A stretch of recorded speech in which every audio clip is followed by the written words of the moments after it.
والعاقبة للمتقين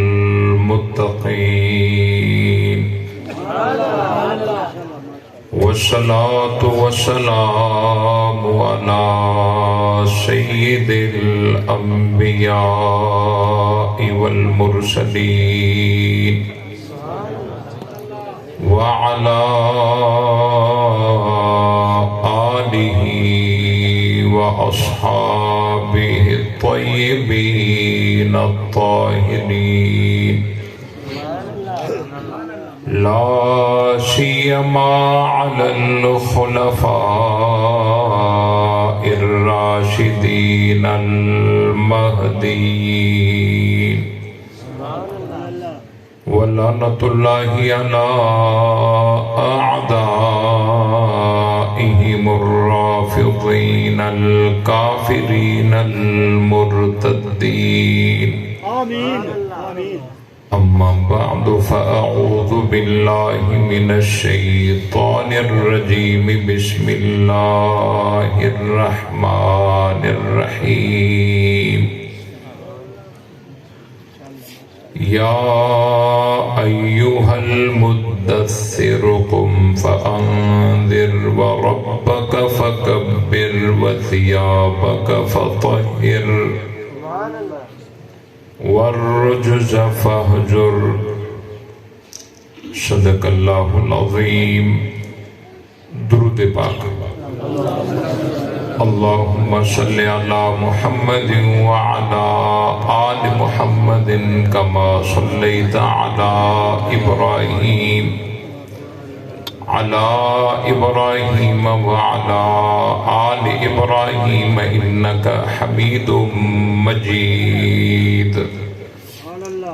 اللہم بارک علی محمد وعلی آل محمد کما بارکت علی ابراہیم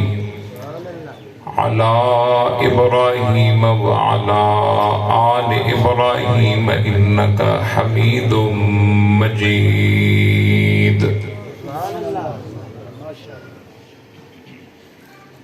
برادران اسلام، قابل صد احترام عزیز دوستو، بزرگوں، بھائیوں، قرآن مقدس کی بابرکت محفل اللہ تعالیٰ کے فضل و کرم سے دعا ہے کہ اللہ تعالیٰ اپنی بارگاہ میں قبول فرمائے، اور جن دوستوں نے محنت کر کے اس پروگرام کا انعقاد کیا ہے اللہ تعالیٰ ان سب کی محنت کو قبول فرمائے. جو ساتھی دور دراز سے سفر کر کے اس محفل میں شریک ہوئے ہیں اللہ تعالیٰ ان سب کی حاضری کو شرف قبولیت سے نوازے. ہم سب کو حق سمجھ کر اس پر عمل کرنے کی توفیق عطا فرمائے. کافی دنوں سے مجھے بخار چل رہا ہے، آپ میری صحت کے لیے دعا کریں گے. میں کوشش کروں گا کہ مختصر وقت میں کچھ باتیں آپ حضرات کے سامنے عرض کر سکوں.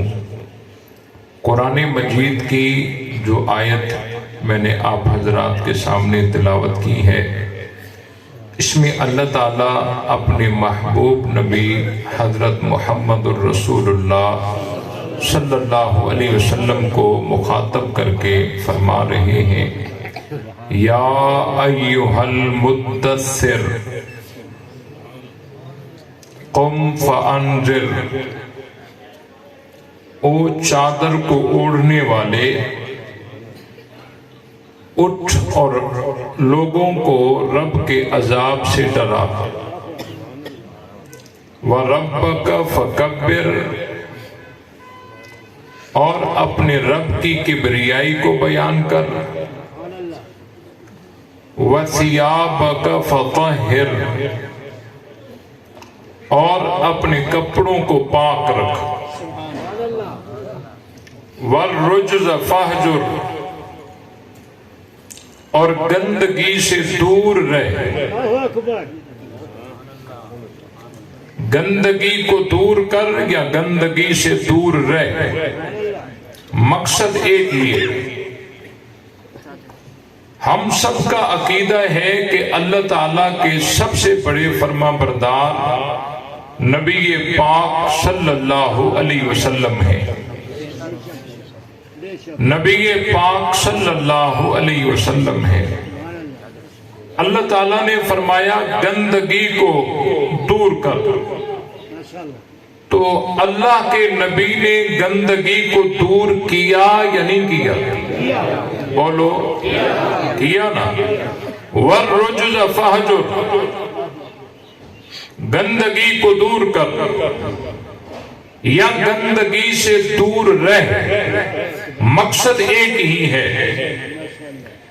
گندگی دو قسم کی ہوتی ہے، ایک ظاہری گندگی،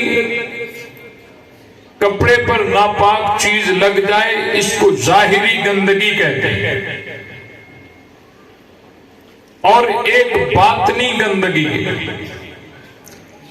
جس کے اندر کفر ہو یہ باطنی گندگی ہے، جس کے اندر شرک ہو یہ باطنی گندگی ہے، جس کے اندر نفاق ہو یہ باطنی گندگی ہے۔ تو اللہ تعالیٰ نے فرمایا وَالرُّجْزَ فَہْجُرْ، اے میرے محبوب گندگی کو دور کر یا گندگی سے دور رہ۔ تو اللہ کے نبی صلی اللہ علیہ وسلم نے اللہ کی فرما برداری کرتے ہوئے گندگی کو اپنے سے دور کیا، چاہے ظاہری گندگی ہو چاہے باطنی گندگی ہو، اللہ کے نبی نے ان کو اپنے سے دور کیا۔ یعنی جن کے دل میں کفر تھا اللہ کے نبی نے ان کو اپنے سے دور کر دیا، جن کے اندر شرک تھا اللہ کے نبی نے ان کو اپنے سے دور کر دیا، جن کے اندر نفاق تھا اللہ کے نبی نے ان کو اپنے سے دور کر دیا۔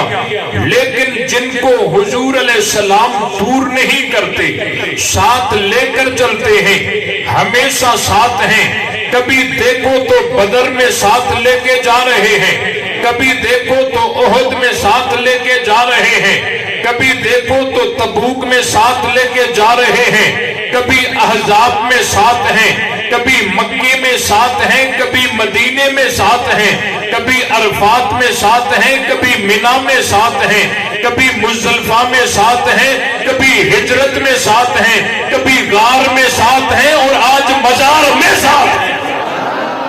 کون ہے؟ کون ہے؟ یہ تو پاک ہے نا، یہ تو پاک ہے نا۔ وَالرُّجْزَ فَہْجُرْ، جن کو نبی نے ناپاک سمجھا جدا کر دیا، اپنے سے ہٹا دیا ہے، اور جن کو ملا کے رکھا ہے وہ تو ایسے پاک ہیں، ایسے پاک ہیں کہ یقیناً پاک ہیں کہ جو نبی کے ساتھ رہے، بدر میں بھی ساتھ رہے، احد میں بھی ساتھ رہے، تبوک میں بھی ساتھ رہے، احزاب میں بھی ساتھ رہے، عرفات میں بھی ساتھ رہے، مینا میں بھی ساتھ رہے، ہجرت میں بھی ساتھ رہے، کبھی کندھوں پہ اٹھا رہے ہیں، کبھی گود میں سلا رہے ہیں۔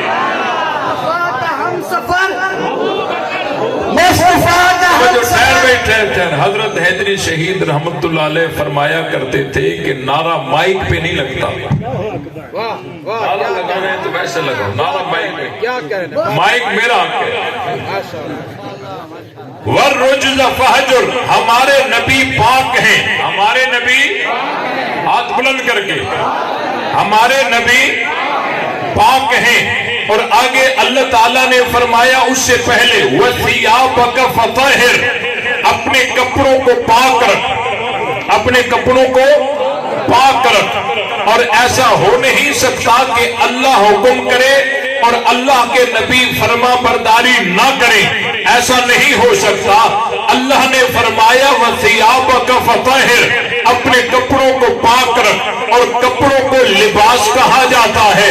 قرآن کہتا ہے ہن لباس لکم وانتم لباس لہن، کہ تمہاری بیویاں تمہارا لباس ہیں، تم اپنی بیویوں کا لباس ہو۔ نبی یعنی مولوی کی بیوی مولوی کا لباس ہے، پیر کی بیوی پیر کا لباس ہے، چودھری کی بیوی چودھری کا لباس ہے، مفتی کی بیوی مفتی کا لباس ہے، غوث کی بیوی غوث کا لباس ہے، قطب کی بیوی قطب کا لباس ہے، نبی کی بیوی نبی کا لباس ہے۔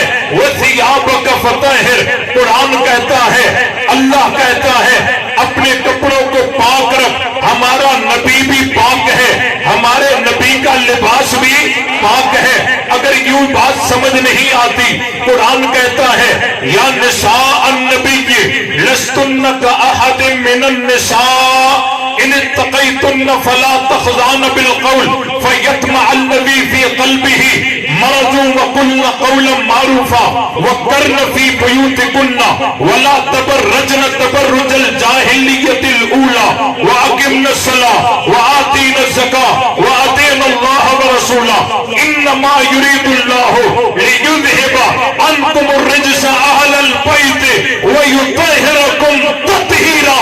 ہمارا نبی بھی پاک ہے، ہمارے نبی کی بیویاں بھی نبی کی بیویاں بھی آواز آنی چاہیے۔ ہمارے نبی کا لباس، ہمارے نبی کی بیویاں پاک ہیں۔ آگے چلیے، اللہ تعالیٰ نے قرآن مجید میں ایک آیت نازل کی، فَسِيحُوا فِي الْأَرْضِ أَرْبَعَةَ أَشْهُرٍ وَاعْلَمُوا أَنَّكُمْ غَيْرُ مُعْجِزِ اللَّهِ۔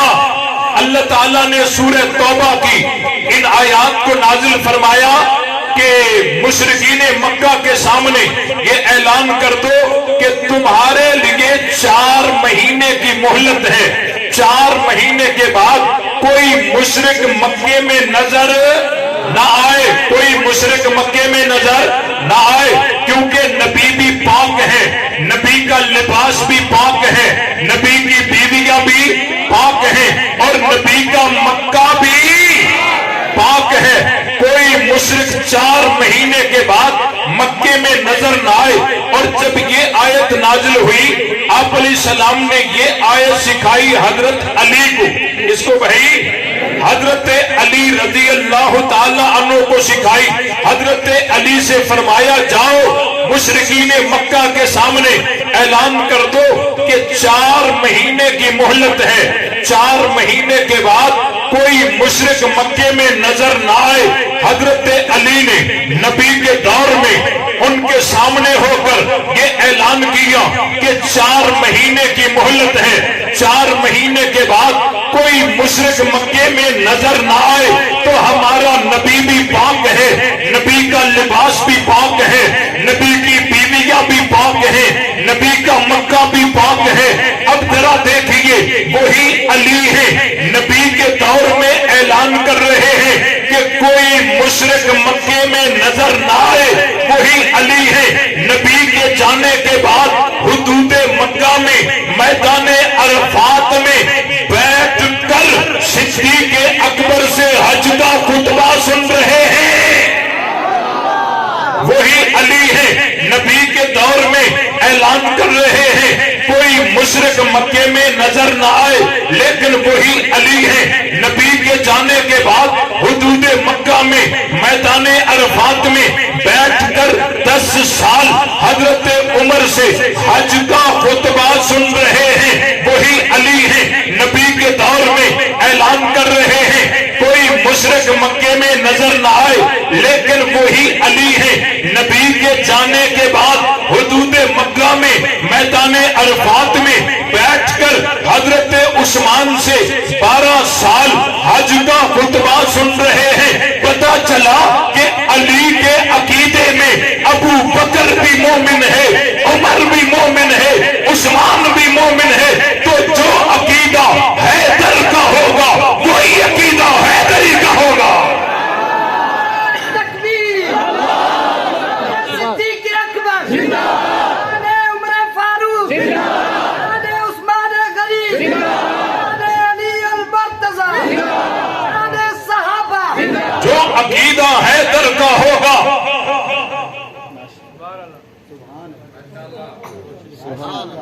آخر میں دیے جاتے ہیں بھائی. جو عقیدہ حیدر کا ہوگا وہی عقیدہ حیدری کا ہوگا. حضرت علی المرتضیٰ خود بیٹھ کر اعلان بھی وہی کرتے ہیں نبی کے دور میں, اور صدیق اکبر کا خطبہ بھی خود سن رہے ہیں. پتہ چلا کہ علی کے عقیدے میں ابو بکر بھی مومن ہے, علی کے عقیدے میں عمر بھی مومن ہے, عثمان بھی مومن ہے. تو جو عقیدہ حیدر کا ہوگا وہی عقیدہ حیدری کا ہوگا. ہمارا نبی, آواز آنی چاہیے, آواز آنی چاہیے, ہمارا نبی, ناپاکوں تک آواز پہنچنی چاہیے. ہمارا نبی, ہمارے نبی کا لباس, ہمارے نبی کی بیویاں, ہمارے نبی کا مکہ. اور آگے اللہ تعالیٰ نے فرمایا لَإِن لَّمْ يَنْتَهِ الْمُنَافِقُونَ وَالَّذِينَ فِي قُلُوبِهِم مَّرَضٌ وَالْمُرْجِفُونَ فِي الْمَدِينَةِ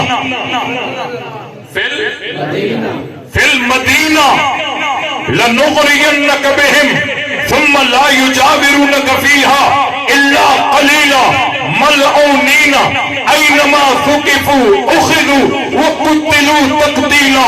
اللہ تعالیٰ نے فرمایا یہ جو منافقین ہیں اور جن کے دلوں میں مرد ہیں, جو مدینے میں جھوٹی افواہیں پھیلانے والے ہیں مدینے میں, اگر یہ اپنی حرکتوں سے باز نہ آئے, اگر یہ اپنی حرکتوں سے باز نہ آئے تو ہم کیا کریں گے؟ لَنُغْرِيَنَّكَ بِهِمْ, اے میرے محبوب ہم آپ کو ان پر ایسا مسلط کر دیں گے. ثُمَّ لَا يُجَاوِرُونَكَ فِيهَا إِلَّا قَلِيلًا, پھر منافق آپ کے پڑوس میں زیادہ دیر رہ نہیں سکیں گے. یہ لعنتی جہاں ملیں گے پکڑا جائے گا, مارا جائے گا, بھگایا جائے گا. منافق مدینے میں رہ نہیں سکتا. منافق مدینے میں, بولو بھائی, منافق مدینے میں رہ نہیں سکتا. توجہ رہے, یہ رب کے قرآن کا فیصلہ ہے. منافق مدینے میں رہ نہیں سکتا. جس طرح نبی پاک ہے, نبی کا لباس پاک ہے, نبی کی بیویاں پاک ہیں, نبی کا مکہ پاک ہے, تو نبی کا مدینہ بھی. منافق مدینے میں رہ نہیں سکتا. ہاں چوری چوری چھپ چھپا کے اگر کہیں آ جائے, وہ بھی اس وقت تک جب تک نظر آ جائے, اور نظر آئے گا ملعونین اینما ثقفوا اخذوا قتلوا تقتیلا, ان کو پکڑا جائے گا, مارا جائے گا, بھگایا جائے گا. منافق مدینے میں رہ نہیں سکتا. منافق مدینے میں رہ نہیں سکتا. لیکن اللہ نے جن کو مدینے میں رہایا, ایسا رہایا کہ چھپ چھپا کے نہیں, حکمران بنا کے رہایا. اللہ نے جن کو مدینہ میں رہایا ایسا رہایا, چھپ چھپا کے نہیں, حکمران بنا کے رہایا. اور ایسا رہایا کہ اس وقت سے جو مدینے میں ہیں آج تک مدینے میں ہیں یا نہیں ہیں, اس وقت سے جو مدینے میں ہیں آج تک مدینے میں ہیں. صرف مدینے میں نہیں, مسجد نبوی میں ہیں. صرف مسجد نبوی میں نہیں, ریاض الجنت میں ہیں, نبی کے پہلو میں ہیں. ماں بین بیتی و منبری روضۃ من ریاض الجنہ, نبی کا روضہ جنت ہے. ابو بکر بھی جنت میں ہے, عمر بھی جنت میں ہے. آج تک مدینے میں ہے, آج تک مدینے میں ہے. یہ مسلم قاعدہ ہے, ہر انسان اس مٹی میں دفن ہوتا ہے جہاں سے پیدا شدہ ہوتا ہے. اب کوئی پتا چلے یہ کس مٹی سے پیدا ہوا ہے, انتظار کرو جہاں اس کو دفن کیا جائے, سمجھ جاؤ یہ پیدا بھی وہیں سے ہوا تھا. کوئی دفن ہو رہا ہے کراچی کی مٹی میں, پتا چلا یہ پیدا بھی ہوا تھا کراچی کی مٹی سے. کوئی دفن ہو رہا ہے اسلام آباد کی مٹی میں, پتا چلا یہ پیدا بھی ہوا تھا اسلام آباد کی مٹی سے. کوئی دفن ہو رہا ہے پشاور کی مٹی میں, پتا چلا یہ پیدا بھی ہوا تھا پشاور کی مٹی سے. کوئی دفن ہو رہا ہے لاہور کی مٹی میں, پتا چلا یہ پیدا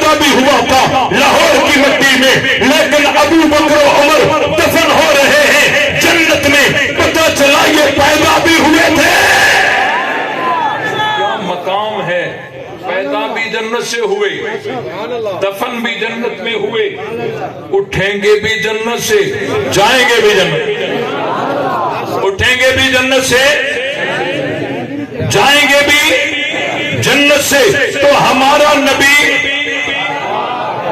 بولو بھائی، ہمارا نبی، ہمارے نبی کا لباس، ہمارے نبی کی بیویاں، ہمارے نبی کا مکہ، ہمارے نبی کا مدینہ پاک ہے، پاک۔ اور مدینۃ المنورہ میں منافقین نے ایک مسجد بنائی، مسجد بنائی، مسجد بنا کے منافقین، اور مسجد منافقوں نے بنائی۔ کیوں بنائی؟ اس لیے بنائی تاکہ ہم جب اسلام کا مقابلہ کریں تو ہمارے پاس بھی کوئی مرکز ہونا چاہیے، ہمارے پاس بھی کوئی مرکز ہونا چاہیے۔ مسجد بنا کر حضور علیہ السلام کے پاس چل کر آئے دعوت دینے کے لیے کہ حضور آپ ہماری مسجد میں افتتاح کریں۔ ہم نے مسجد اس لیے بنائی ہے تاکہ بارش کا موسم ہو، سردی کا موسم ہو، کوئی آپ کی مسجد تک نہ آ سکتا ہو، وہ یہی نماز پڑھ لے گا، اس لیے ہم نے مسجد بنائی ہے۔ حالانکہ عزائم کچھ اور تھے، ظاہر کچھ اور کیا، عزائم کچھ اور تھے، ظاہر کچھ اور کیا، اندر میں کچھ اور تھا، ظاہر میں کچھ اور تھا، یعنی تقیہ باز تھے۔ توجہ رہے، انہوں نے آ کر حضور علیہ السلام کو دعوت دی کہ آپ ہمارے مسجد میں آئیں اور افتتاح کریں، نماز بھی پڑھائیں۔ حضور علیہ السلام نے انہیں ڈیٹ دے دی، انہیں ڈیٹ دے دی، فرمایا کہ میں جنگ تبوک پر جا رہا ہوں، جیسے ہی وہاں سے واپس ہوں گا آپ کی مسجد میں آ کر نماز بھی پڑھاؤں گا، افتتاح بھی کراؤں گا۔ یوں کر کے حضور علیہ السلام جنگ تبوک پر چلے گئے۔ یہ منافقین واپس آئے، دعوتیں شابتیں دیتے ہوں گے اپنے یاروں دوستوں کو۔ نبی پاک صلی اللہ علیہ وسلم جنگ تبوک پر چلے گئے۔ جیسے جنگ تبوک سے حضور علیہ السلام واپس ہوئے، ابھی مدینہ طیبہ میں پہنچے نہیں تھے کہ اللہ نے حضرت جبریل کو بھیجا، جبریل جی رب جلیل جا میرے محبوب کو بتا دے، والذین اتخذوا مسجدا ضرارا وکفرا وتفریقا بین المؤمنین وارصادا لمن حارب اللہ ورسولہ من قبل وليحلفن ان اردنا الا الحسنى واللہ یشہد انہم لکاذبون۔ اللہ نے فرمایا اے میرے محبوب، یہ تو اندر کے کھوٹے ہیں، یہ تو منافقین ہیں، آپ جہاں جانے لگے ہیں یہ تو منافقین ہیں، یہ تو تفریقاً بین المؤمنین کرنا چاہتے ہیں، تفریقاً بین المؤمنین۔ بھائی جب قرآن کی یہ آیت نازل ہو رہی تھی، نبی کا زمانہ تھا، اس وقت زمین پر مومنین کون تھے؟ صحابہ تھے نا۔ یہ تفریقاً بین المؤمنین یعنی صحابہ میں تفریق کرنا چاہتے ہیں، صحابہ میں تفریق کرنا چاہتے ہیں۔ اور آپ کے سامنے آ کر جو باتیں انہوں نے بتائی ہیں، کون سی بھلا؟ کہ جی ہم نے مسجد اس لیے بنائی ہے تاکہ کوئی بارش کا موسم ہو، کوئی بیمار ہو، کوئی مریض ہو، آپ کی مسجد تک نہ آ سکتا ہو، یہاں یہی نماز پڑھ لے گا۔ اللہ نے فرمایا یہ باتیں جو آپ سے کہی ہیں، وَلَيَحْلِفُنَّ إِنْ أَرَدْنَا إِلَّا الْحُسْنَى وَاللَّهُ يَشْهَدُ إِنَّهُمْ لَكَاذِبُونَ۔ میں رب گواہی دیتا ہوں یہ جھوٹ بولتے ہیں۔ یعنی دو علامتیں ان میں پائی گئی، ایک تقیہ باز اور صحابہ میں تفریق کرنا، یہ دونوں علامتیں اس دور کے منافقین میں تھی۔ صحابہ میں تفریق کرنا بھی ان کا مشن تھا اور منافقت بھی ان کا مشن تھا۔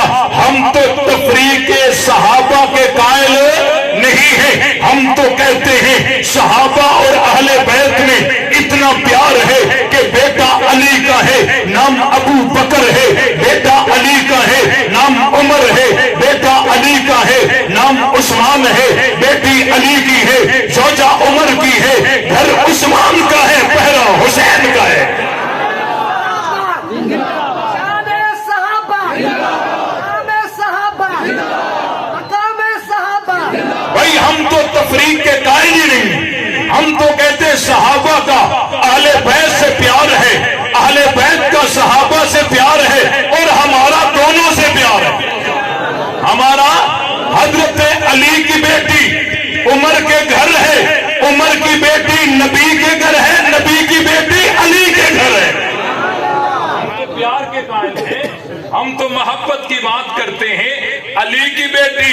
عمر کے گھر ہے، عمر کی بیٹی نبی کے گھر ہے، نبی کی بیٹی علی کے گھر ہے، حضرت علی سسر عمر ہے، نبی سسر علی ہے، عمر سسر نبی ہے۔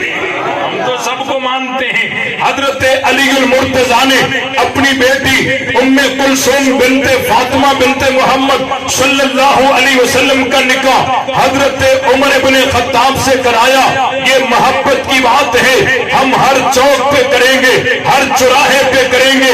اگر آپ نے اپنی کتابیں نہیں پڑھی ذرا کھولیے اپنی کتابوں کو، فروع کافی کھول، یہ رشتہ اس میں موجود ہے، الاستبصار کھول اس میں موجود ہے، تہذیب الاحکام کھول اس میں موجود ہے، حق الیقین کھول اس میں موجود ہے، حیات القلوب کھول اس میں موجود ہے، جلاء العیون کھول اس میں موجود ہے، بہار الانوار کھول اس میں موجود ہے، ناسک التواریخ کھول اس میں موجود ہے، منتہی الاعمال کھول اس میں موجود ہے، منتخب التواریخ کھول اس میں موجود ہے، مناقب آل ابی طالب کھول اس میں موجود ہے، تنقیح المقال کھول اس میں موجود ہے، تاریخ مذہب شیعہ کھول اس میں موجود ہے، اور وسائل شیعہ کھول اس میں موجود ہے، حقیقت شیعہ کھول اس میں موجود ہے، مسالک الافہام کھول اس میں موجود ہے، تذکرہ ائمہ اطہار کھول اس میں موجود ہے، 14 معصومین کھول اس میں موجود ہے، انوار نمانیہ کھول اس میں موجود ہے، مقاتل الطالبین کھول اس میں موجود ہے، 4 معصومین کھول اس میں موجود ہے، تاریخ یعقوبی کھول اس میں موجود ہے، تراز المذہب مظفری کھول اس میں موجود ہے۔ تیری 35 کتابوں نے لکھا ہے بیٹی علی کی ہے جو عمر کی ہے۔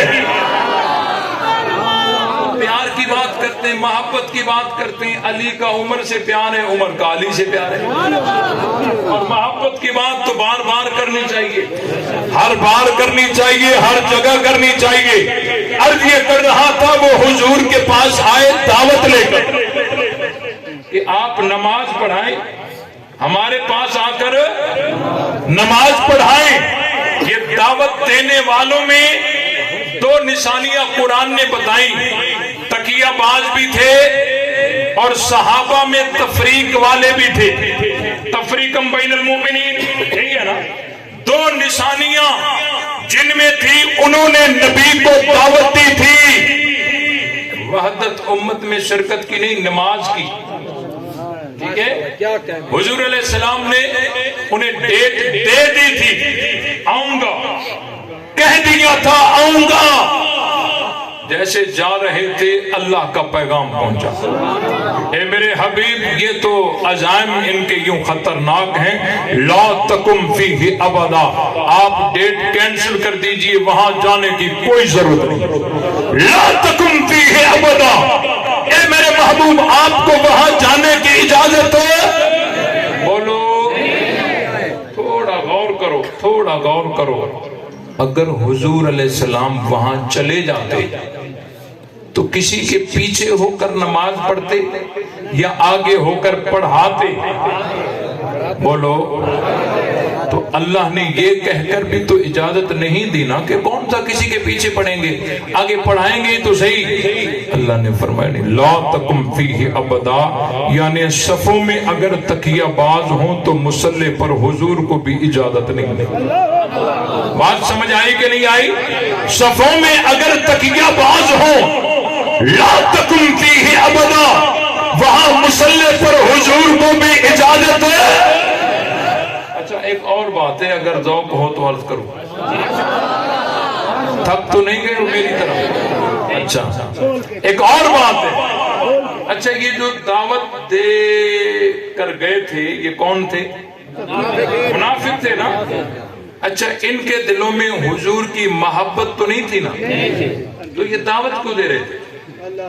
ہمیشہ دعوت تو بالمحبت ہوتی ہے نا، کوئی کہتا ہے حضرت ہمارے پاس چائے پی لیں، یہ محبت ہی تو مجبور کرتی ہے نا، اصرار کرتے ہیں ہمارے پاس آ جائیں آ جائیں، یہ محبت ہی تو ہوتی ہے، لیکن یہاں اصرار ہے لیکن بلا محبت۔ اگر محبت ہوتی تو کلمہ پڑھ کر مومن نہ بن جاتے، پتہ چلا یہ محبت نہیں ہے، تو یہ دعوت ہے لیکن بلا محبت۔ اس میں مفاد ہے. ایک راز کی بات ہے، بتاؤں ذرا.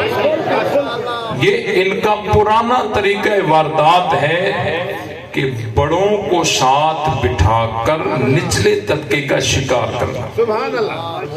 اگر ہم وہ ہوتے جو وہ کہتے ہیں، اگر ہم وہ ہوتے جو وہ کہتے ہیں، یہ بڑے ہمارے ساتھ پھر کیوں بیٹھتے؟ اپنا چہرہ صاف کرنے کے لیے اگر حضور علیہ السلام ہمارے ساتھ بیٹھ جائیں گے نا، ان کو ہم رخصت کر کے پھر باقیوں کو کہیں گے بھئی اگر ہم خراب ہوتے تو حضور ہمارے پاس کیوں آتے؟ بات سمجھ آئی کہ نہیں آئی؟ تو آج بھی وہی ہے. علماء کو ساتھ بٹھایا جاتا ہے صرف اسی لیے تاکہ اپنے چہرے کو صاف کر دیا جائے کہ اگر ہم وہ ہوتے جو وہ کہتے ہیں، یہ بڑے ہمارے ساتھ کیوں ہوتے؟ یہ اصرار کرتے ہیں، دعوت دیتے ہیں، لفافہ دیتے ہیں، چل کر آتے ہیں. محبت نہیں مفاد ہوتا ہے، محبت نہیں مفاد ہوتا ہے. لیکن علیم بذات الصدور جو ہے وہ تو عرصوں سے پہچانتا ہے.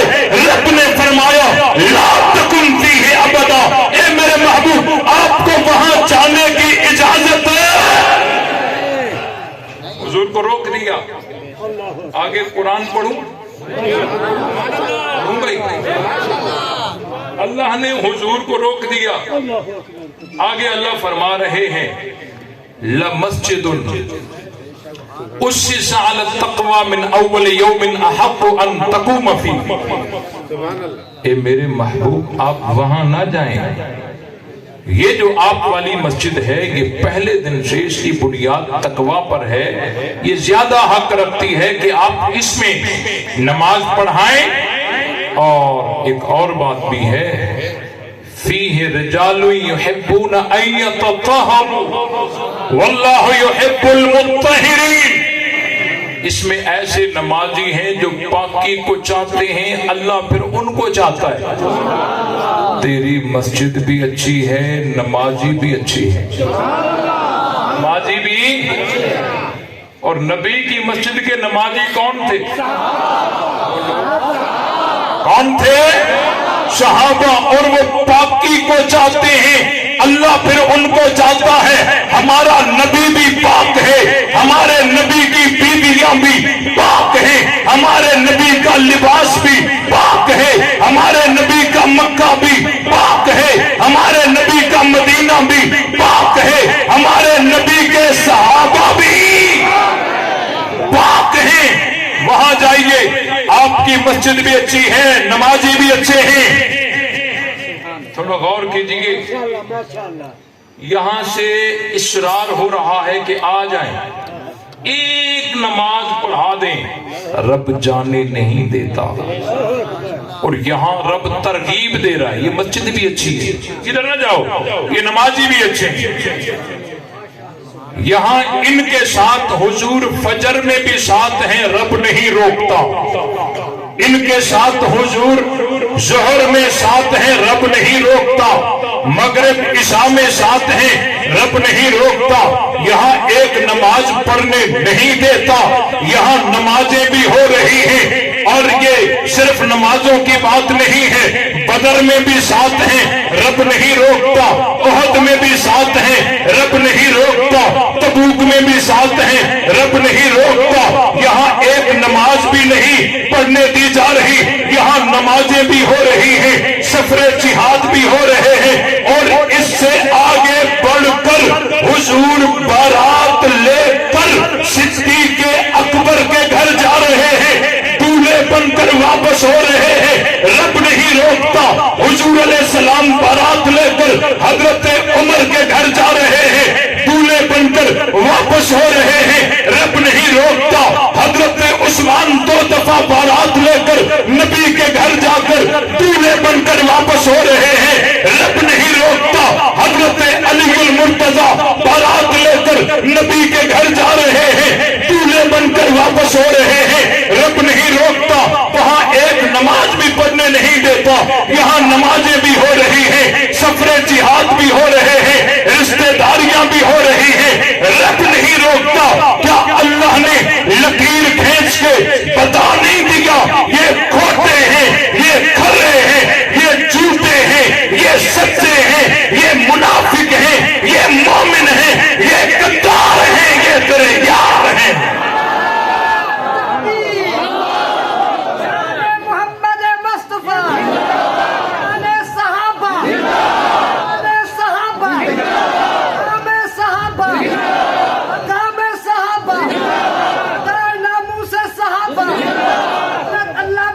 توجہ بھائی، نبی کے صحابہ پاک ہیں اور اللہ تعالیٰ نے صحابہ کا مقام بتایا ہے۔ قرآن میں رب کہتا ہے کَزَرْعٍ أَخْرَجَ شَطْأَهُ فَآزَرَهُ فَاسْتَغْلَظَ فَاسْتَوَىٰ عَلَىٰ سُوقِهِ يُعْجِبُ الزُّرَّاعَ۔ رب کہتا ہے صحابہ نبی کی کھیتی ہے، صحابہ نبی کی کھیتی ہے، کھیتی، اور ایسی کھیتی کہ کسان کو خوش کرنے والی، کسان دیکھ کر اس کھیتی کو خوش ہوتا ہے۔ کسان اپنی کھیتی کو دیکھ کر خوش کب ہوتا ہے؟ جب سارے دانے جل جائیں، 2-4 بچے۔ کسان اپنی کھیتی کو دیکھ کر خوش کب ہوتا ہے؟ جب دانے 2-4 نہیں، ہزاروں لاکھوں ہو۔ رب کہتا ہے صحابہ نبی کی کھیتی ہے۔ ہم رب سے پوچھتے ہیں رب آپ بتا تو صحیح، نبی کی کھیتی میں دانے کتنے تھے؟ قرآن کہتا ہے وَرَأَيْتَ النَّاسَ يَدْخُلُونَ فِي دِينِ اللَّهِ أَفْوَاجًا، کہ نبی کی کھیتی میں لشکروں کے لشکر ہیں، لشکروں کے لشکر ہیں۔ محبوب آپ نے دیکھا لوگ دین میں داخل ہو رہے تھے، فوجوں کی فوجیں تھی، لشکروں کے لشکر تھے۔ یہ کون تھے؟ بولو کون تھے؟ کون تھے؟ کون تھے؟ صحابہ تھے، صحابہ دین میں داخل ہو رہے ہیں، افواجا، فوجی۔ آگے قرآن کہتا ہے فَسَبِّحْ بِحَمْدِ رَبِّكَ، اے میرے حبیب یہ فوجیں دین میں داخل ہو رہی ہیں، اب رب کا شکر ادا کرو۔ کیا مطلب؟ یہ میں نے 2 نمبر دیے ہیں شکر ادا کر، یا 1 نمبر دیے ہیں شکر ادا کر؟ یہ گھوٹے دیے ہیں شکر ادا کر، یا کھرے دیے ہیں شکر ادا کر؟ یہ جھوٹے دیے ہیں شکر ادا کر، یا سچے دیے ہیں شکر ادا کر؟ نہیں ہو سکتا کہ رب 2 نمبر دے کر شکر کا حکم کرے، نہیں ہو سکتا رب منافق دے کر شکر ادا کرنے کا حکم دے، نہیں ہو سکتا رب غدار دے کر شکر کا حکم کرے۔ رب نے 1 نمبر دیے ہیں، سچے دیے ہیں، وفادار دیے ہیں، ہیرے دیے ہیں، جوان دیے ہیں، جنتی دیے ہیں، فائزون دیے ہیں، راشدون دیے ہیں، مفلحون دیے ہیں، متقون دیے ہیں، فائزون دیے ہیں، پکے دیے ہیں، اولئک هم المؤمنون حقا دیے ہیں۔ یہ کون ہے؟ کون ہے؟ صحابہ ہیں، صحابہ۔ جو کہتا ہے 2-4 یہ بے ایمان ہے۔ 2-4 نہیں، افواجا، دین میں دخول میں نے دکھا دیا، خروج تو بتا دے، تو بتا دے کہاں ہے۔ اور صحابہ نبی کی کھیتی ہے، میری کھیتی پہ جو حملہ کرے وہ میرا دشمن ہے، تیری کھیتی پر جو حملہ کرے وہ تیرا دشمن ہے، اور جو نبی کی کھیتی پہ حملہ کرے وہ